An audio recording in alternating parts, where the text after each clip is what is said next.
Assalamualaikum warahmatullahi wabarakatuh dan selamat pagi. Perkenalkan, nama saya Marcelina Novitasari dengan NIM A40121007. Saya dari kelas H.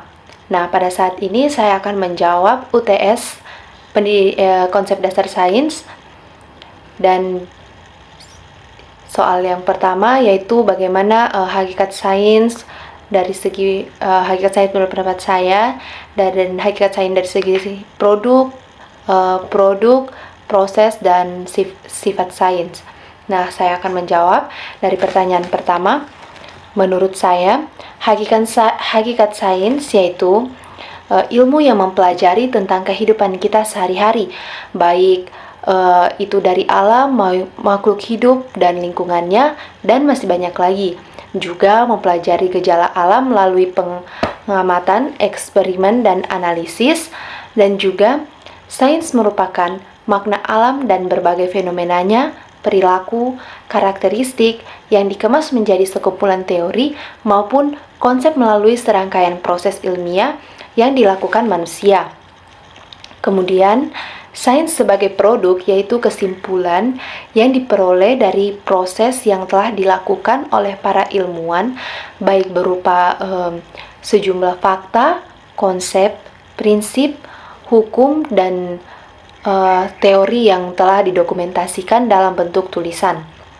Dan sains sebagai proses yaitu usaha-usaha manusia untuk memahami alam semesta dengan melakukan prosedur dan pengamatan yang tepat dan benar. Dan terakhir, sikap sains. Menurut saya, sikap sains yaitu sikap yang harus dimiliki oleh para ilmuwan dan juga seorang guru yang mengajar sains untuk mendapatkan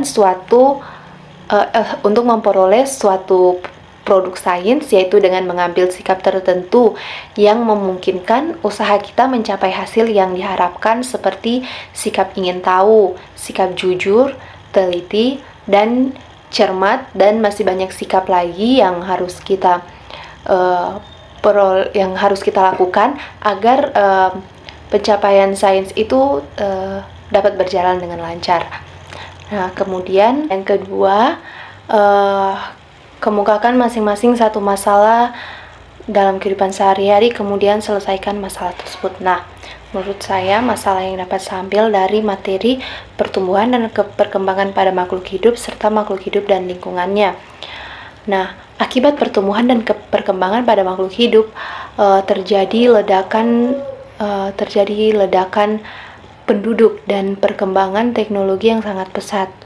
Nah, kedua masalah tersebut, yaitu ledakan penduduk dan perkembangan teknologi itu secara langsung berhubungan dengan manusia, karena pada tiap tahunnya pertumbuhan dan perkembangan makhluk hidup itu selalu bertambah. Nah, ledakan penduduk itu timbul karena manusia yang terus aktif berproduksi, sedangkan perkembangan teknologi bersumber dari peningkatan kapasitas, kemampuan berpikir, dan perkembangan metode positif pada diri manusia.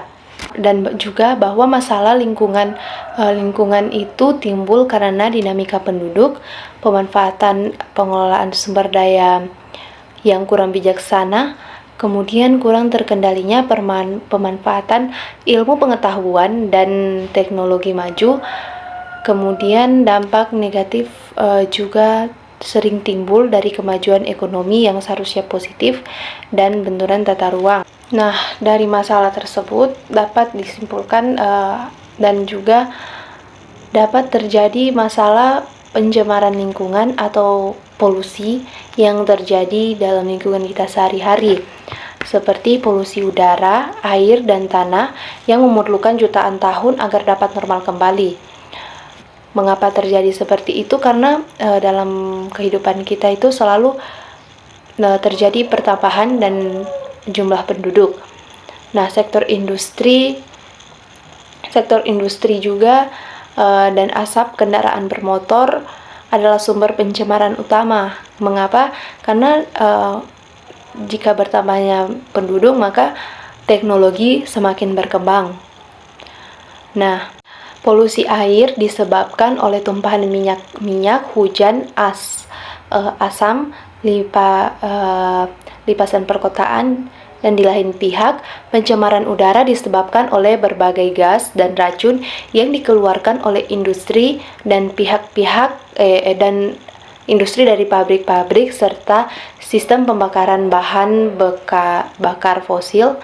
Pencemaran tanah terutama disebabkan oleh limbah industri yang merusak unsur hara dan zat nutrisi di tanah yang penting bagi tumbuhan. Nah, bagaimana sih solusi atau bagaimana sih cara kita menyelesaikan permasalahan seperti polusi tersebut atau pencemaran udara? Nah, menurut saya masalah yang dapat kita selesaikan yaitu dengan mengurangi penggunaan kendaraan bermotor.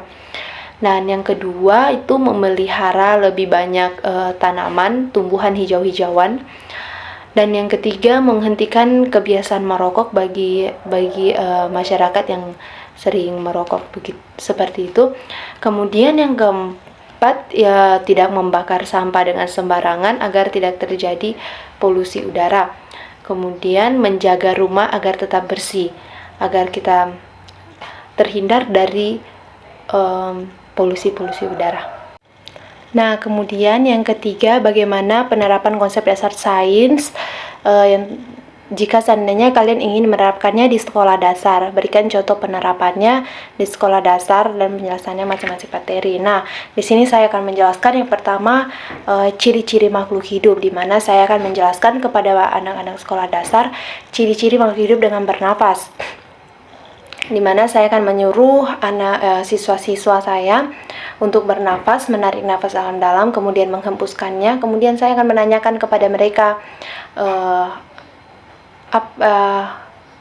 dan menjelaskan kepada mereka seperti itulah bernafas pada makhluk hidup. Kemudian bergerak, saya akan menyuruh salah satu siswa untuk berjalan ke depan kelas, kemudian kembali lagi ke tempat duduknya.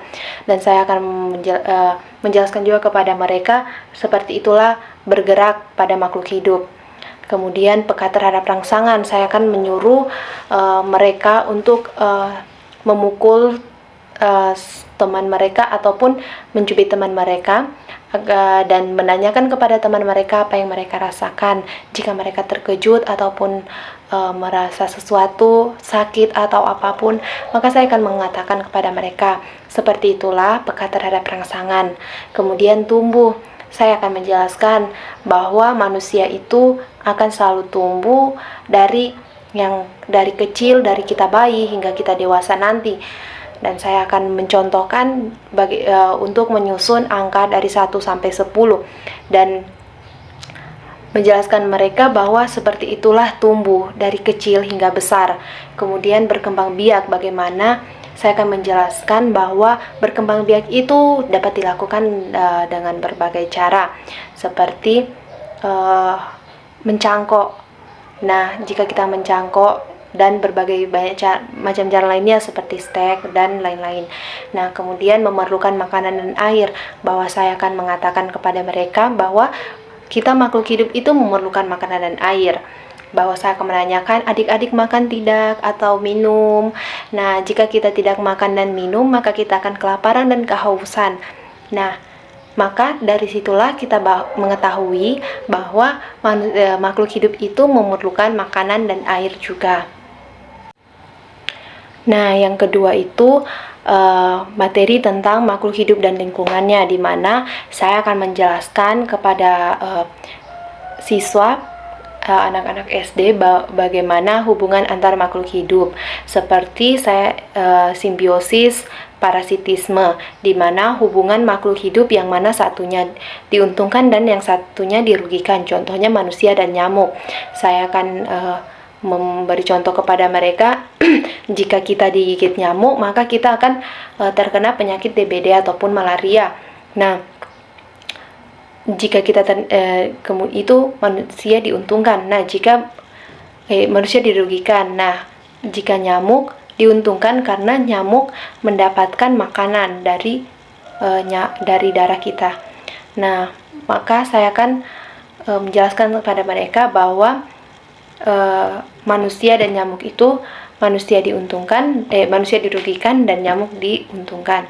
Nah, kemudian saya juga akan menjelaskan di mana makhluk hidup dan lingkungannya, bahwa manusia sangat berpengaruh terhadap lingkungannya, seperti manusia mencari sumber-sumber makanan, minuman, dan segala macam dari kehidupan manusia itu berhubungan langsung